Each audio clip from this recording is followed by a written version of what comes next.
tema da desvinculação das receitas da União, é claro que está voltando com força, porque é o seguinte, durante o período chamado neoliberal, isso era muito importante, porque a vinculação é, do ponto de vista de um ajuste fiscal ortodoxo, uma irracionalidade. Quer dizer, que tem uma receita que está já vinculada para um determinado... Isso, para a cabeça da concepção neoliberal, assim, coloca tudo no fundo e nós vamos ver qual é o gasto. E o gasto tem uma racionalidade, que não pode ter essa vinculação. Essa vinculação é completamente irracional num Estado que está tendo uma crise financeira. E por isso que ele vai lutar contra, vai querer eliminar o máximo possível. Essa tensão já existiu durante o FHC. E agora vai voltar com força. Não respeita o governo. Isso é o que ordena os governos, não é? E então, agora, a questão da desindustrialização é o seguinte, capitalismo, gente, o Marx diz lá, num texto, a Introdução Crítica à Economia Política, ele diz o seguinte, o capitalismo aparece como uma montanha de mercadorias. E o capitalismo é produção de mercadorias. Tem a valorização fictícia, etc., mas é a produção de mercadoria. Olha aí, ó. E carros, e tudo, e produtos, é mercadoria. Para criar mercadorias, produzir mercadorias, a lei máxima é produzir mais mercadorias com menos valor, com menos força de trabalho. Essa é a regra básica. Então, nós sabemos onde isso é possível, é precisamente na indústria. Na indústria é onde mais isso acontece, não é na agricultura. É na indústria, onde se pode, com uma quantidade de trabalho pequena, produzir, pela densidade tecnológica, o Marx diz, a composição orgânica dos capitais, etc., produzir uma quantidade imensa de mercadorias com valor individual muito pequenininho. Então, o mundo ainda é um mundo das mercadorias. E a divisão social do trabalho, que cria mais mercadorias em menos tempo, para dar uma definição básica, é o ponto fundamental da riqueza. Nem foi Marx que criou isso. Foi um sujeito chamado Adam Smith, que tampouco era um liberal, era um filósofo moral da Inglaterra que criou isso. Olha, aqui está a origem da riqueza. Ele viu, sabe o quê? Ele viu uma fábrica de alfinetes. Tinha 29 trabalhadores essa fábrica, e ele viu que eles, numa divisão social do trabalho, eles produziam mais mercadorias, fazendo essa divisão social do trabalho, e essa fábrica, por sua vez, já era uma divisão social do trabalho em relação aos demais.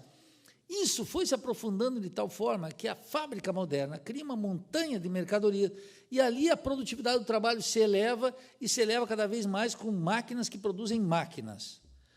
Isso é a produção da riqueza.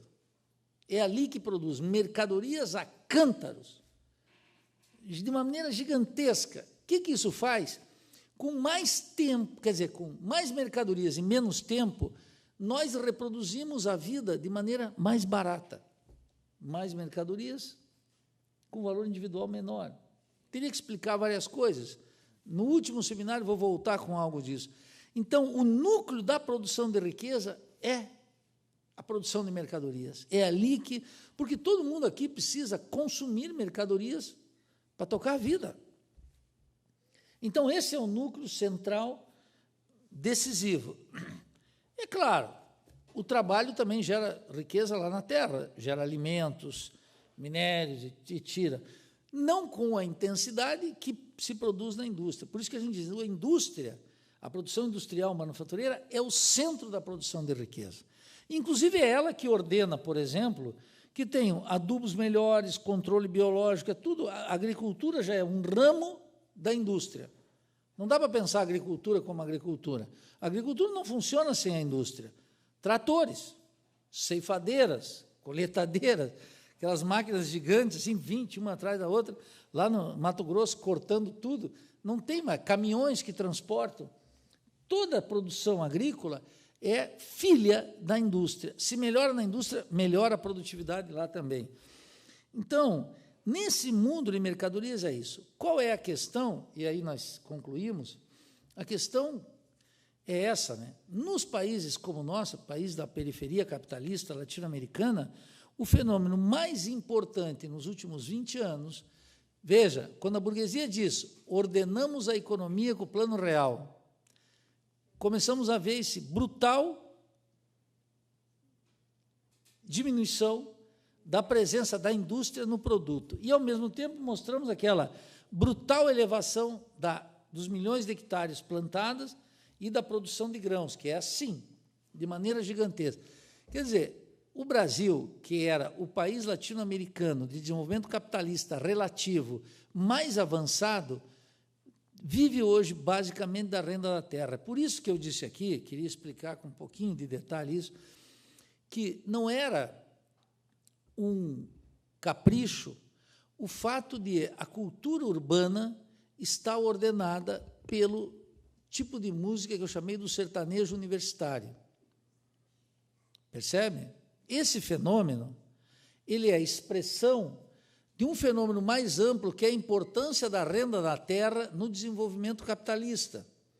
Então, o urbano foi ocupado por uma cultura de natureza agrária, mas de natureza agrária que expressa essa valorização da cultura, que nem é a do antigo sertanejo, mas é que uma espécie de country from United States, que vai dominando tudo e vai apresentando não mais como é que chama assim, vamos pensar Almir Sater, aquele sertanejo do pântano.